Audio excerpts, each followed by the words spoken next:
Practicing with a sword is probably the healthiest thing that you could do for yourself, mind, body, and spirit. This is why in my estocada method, my main thesis with the estocada method is the swordsmanship practice, blade work, and impact work is in fact the best martial art practice that you can do for yourself. It's very easy to take a very cursory glance at the major practitioners of the weapons arts, specifically Japanese sword arts and Filipino martial arts. Take a look at Guru Dan Inosanto, who is still teaching a very heavy class schedule at the Inosanto Academy. He is a lifelong practitioner of the Filipino martial arts, both its stick arts and its blade arts. But we also have to take a look at a lot of other Filipino martial artists whose sole focus happens to be the impact weapons and blade arts of the Philippines, how so many of them remain proficient in their chosen discipline, specifically Tatang Illustrissimo. But there are many others like Floro Villabril and Johnny Lacoste, whose pictures often remind us that their elderly status was actually a badge of honor because they were often at their highest level when they reached that peak age in their Filipino martial arts. There's all types of videos of Tatang Illustrissimo on YouTube where he's basically schooling Filipino martial arts practitioners who are in their 20s and 30s. So there's something to be said about being a Filipino martial artist and a swordsman in general, because it is a type of skill that you can carry well into your 70s, 80s, and 90s, and you may even start to peak around those ages. These are the types of arts and disciplines that I like to focus on, where you actually start to become better as you age. There's a very specific reason for this. Whenever you're learning any sort of skill, the first thing that adapts to it is your motor control and nervous system. Meaning, if I were to give you a stick or a knife or a dumbbell or a kettlebell, the first thing your body tries to figure out is how to move with it. Because if we take, for example, this Giho stick and I start to move with it in a one-handed version, the first thing that the body tries to do is to figure out its relation to the body and also how it changes the relationship of my body to space. That all of a sudden is a very different skill set if I were to take the Furukai Shinai from Shinkageryu, which is much longer and requires a two-handed grip. Now the entire relationship between practitioner, my body, and the weapon itself, or in this case, the practice tool, completely changes because now I'm being asked to decouple my shoulder in a very different way, while now changing some of the dynamics in my body as it relates to ground reactive forces. So just working with different tools makes my nervous system and my motor control system very active and very alert. This also has a lot to do with brain activity. There's increased brain activity whenever you're having to work with a new tool. The second adaptive when it comes to acquiring a skill set, something that often comes when we take a tool that requires that we kind of brace because there is a load for it. So when we're looking at a barbell, a dumbbell, or a kettlebell, you're looking at some physiological morphologies, meaning some changes to the musculoskeletal system, bigger, harder, stronger, firmer arms, and some adaptations in bone density. The last piece of adaptation, which is often overlooked, is the collagenous tissue and the myofascial tissue. The myofascial tissue is the tissue that wraps the entire body and actually corresponds the best between the nervous system and the muscle. So the nervous system doesn't talk directly to the muscle. It actually has to work through the conduit of the myofascial system. And the myofascial system does not correspond to the classical Descartesian musculoskeletal diagram. It works in webs. There is a frontal plane, a back line, there are slings that wraps around it. So what it does is govern the capabilities of the muscle to listen to the nervous system. So a healthier myofascial system is best for us. But the best way to keep that myofascial system healthy is, one, to ensure that it is hydrated, but also number two, it is constantly moving in multiplanar movements. And based on what I have found, this is something that the fitness industry itself is starting to look at in terms of how to best care for their athletes and their clients. And what they're finding, that loaded training by itself with single plate exercises and controlled loaded parameters has its benefits, but also has its limits. When we're talking about longevity and global benefits throughout the entire body, it is multiplanar movement that benefits it best. And from my experience, nothing compares to the kind of weapons work that we find in the most classical sense. And what I have found of most benefit to me happens to be the Filipino martial arts and the Japanese sword arts, specifically Shinkage-ryu.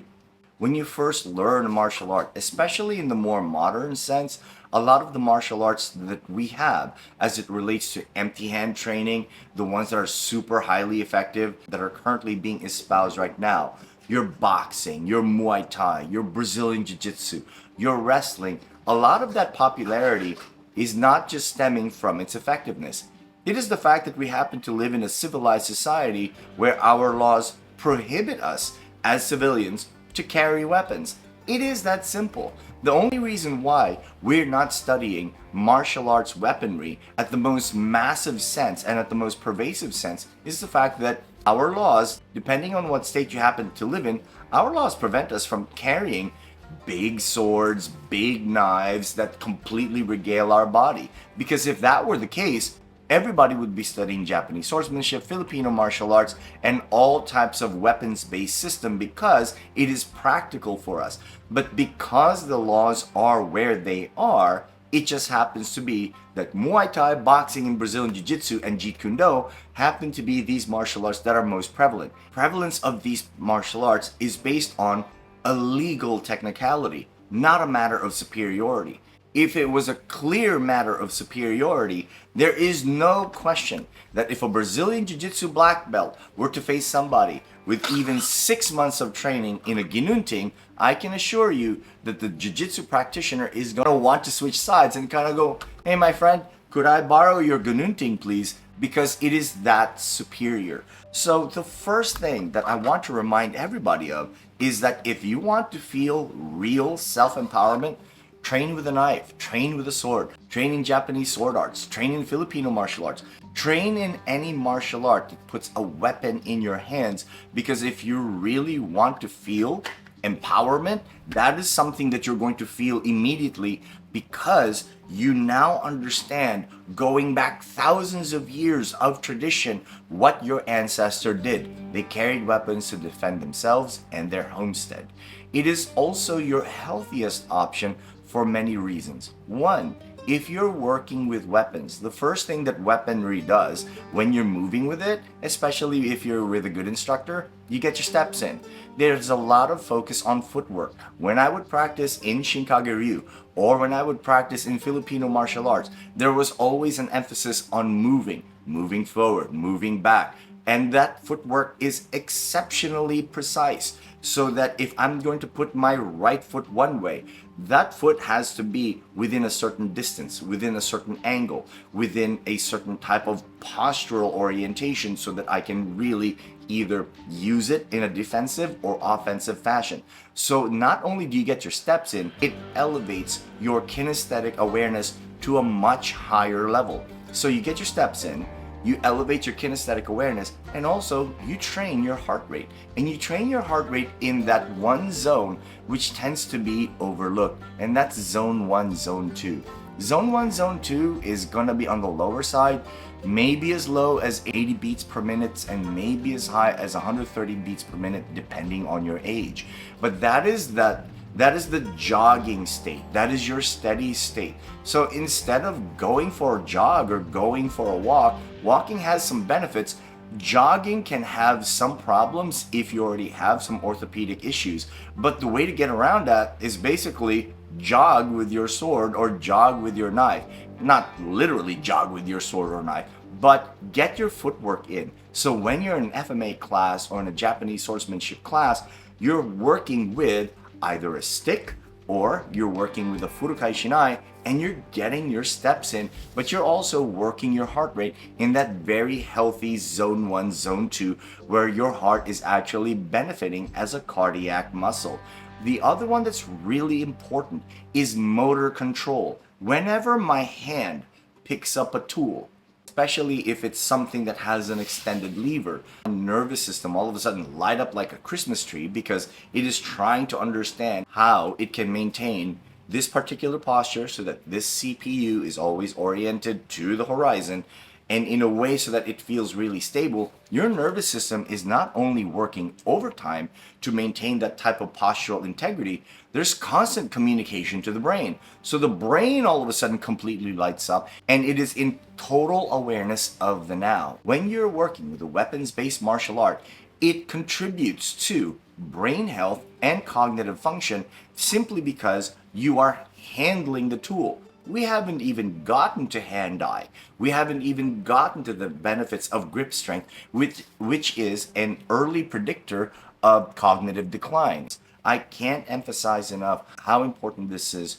to my own personal practice. I'm 51 years old, and one of the main reasons why I have been so healthy and why I can still deadlift over 400 pounds, why I can bench press nearly 300 pounds. My squat is okay, maybe a little over 300 pounds, but I can still do farmer's walks. I can still farmer's walk with 315 pounds with no injuries and no pharmaceutical aids. In other words, I am drug free. The main cause, in my opinion, as to why I am this way is because I'm not just lifting heavy things in a single plain fashion in a repetitive state and constantly bombarding my body with biochemical results of that exercise, which then exposes it to inflammation and fatigue. I have this other modality that not only gives me empowerment, not only gives me health in a mind, body, and spirit way, but also it gives my body a way to express itself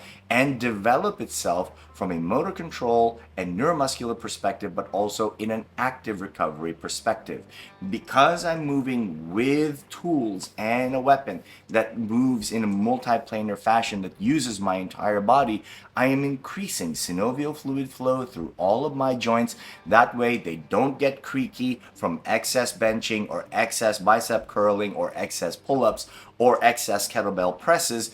Because of that joint health, because swordsmanship and impact weapons training gives me that, this is why I can do it for a very long time. A little side note on boxing, Muay Thai, Brazilian Jiu-Jitsu, and wrestling.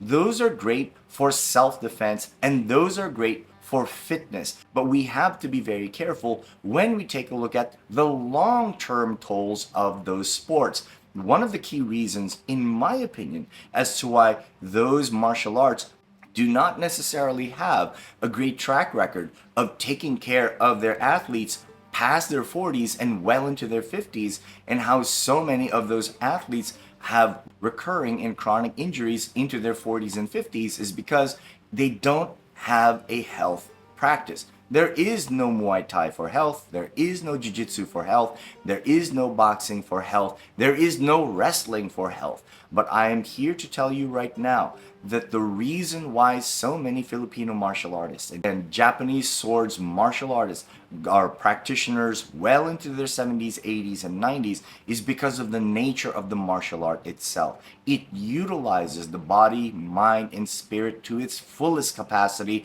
so that the sword is not just something that can take away life, setsuninto in Japanese. It can also give life, katsuninto. You should learn it for yourself, for your mind, body, and spiritual health. Nothing improves it better, in my opinion, than weapons training and, in my experience, Filipino martial arts and Japanese swordsmanship.